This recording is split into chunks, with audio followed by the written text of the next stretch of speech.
Good day, folks. Pastor Jim Thomas from the Village Chapel in Nashville, Tennessee here with your daily devotional.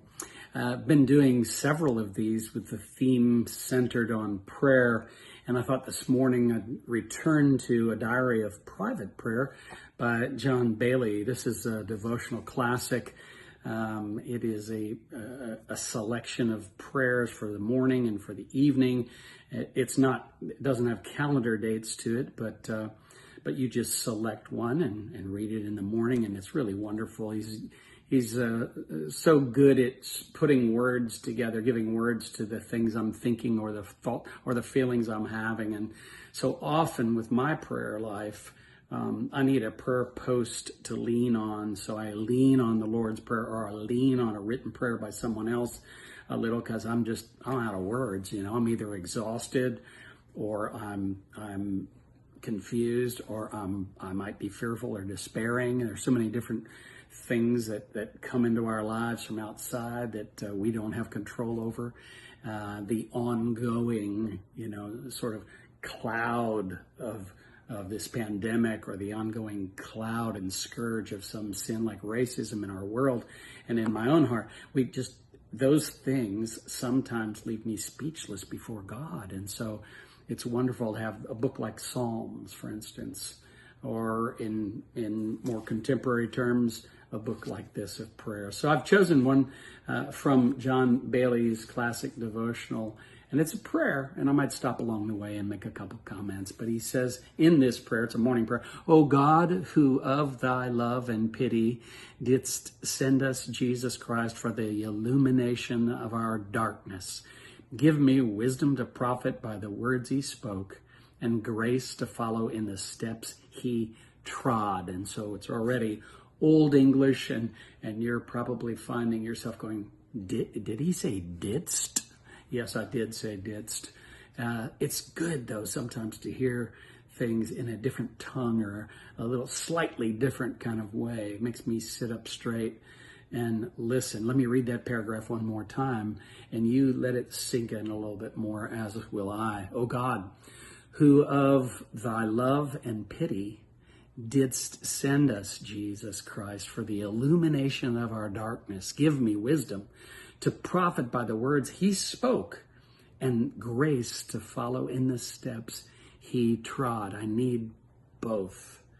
I need wisdom from God, and I need grace from God to follow in the steps that Jesus trod. In this prayer, he goes on to say, Jesus Christ said, "When ye stand praying, forgive if ye have aught against any." And this, of course, quoting from Matthew, part of that Sermon on the Mount in Matthew chapter 6, where we find the Lord's Prayer itself. But he does give us great instruction for our prayers. And if you're holding something against someone else, if you've taken offense and you're holding that offense against someone else, when you stand praying, the call is to forgive. And that's not based on the other person's actions or the other person's coming to you or whatever. It's something we can do unilaterally. We can't reconcile unilaterally. That takes two. But forgiveness is something that we can extend unilaterally. And he says, "Oh God, give me grace now so to do, to forgive." I hope you're not holding any unforgiveness in your heart. It is like a cancer in my soul and our souls when we hold unforgiveness. And so I pray, God, by your grace, open our eyes to see where we need to forgive. Give us the courage and the humility and the wisdom to do that. Baillie goes on to say, Jesus Christ said, "It is more blessed to give than to receive. Oh God, give me grace today to think not of what I can get, but of what I can give." And think of that in every relationship. So often we get to the place in our relationships where we think of them in terms of what we can get from these relationships, and that in so many different subtle kinds of ways with our, if we're parents with our children or with our parents, if we are business people, if we are co-workers, co-laborers with others. And even sometimes just in friendships, we think of ways to exploit those relationships instead of thinking of ways that we can simply love others and seek their good, their highest good, with nothing in return. So let me have the grace today, not only of what I can get, but of what I can give. Let me continue here. Jesus Christ said, when thou doest alms, or when you do your giving, let not thy left hand know what your right hand is doing. O God, grant that that what I give may be given without self-congratulation and without thought of praise or reward. Jesus Christ said, enter ye in at the strait gate. Oh God, give me the grace this day to keep to the narrow path of duty and honorable dealings. Jesus Christ said, judge not. Oh God, give me grace this day, first to cast out the beam out of my own eye before I regard the mote that is in my brother's eye.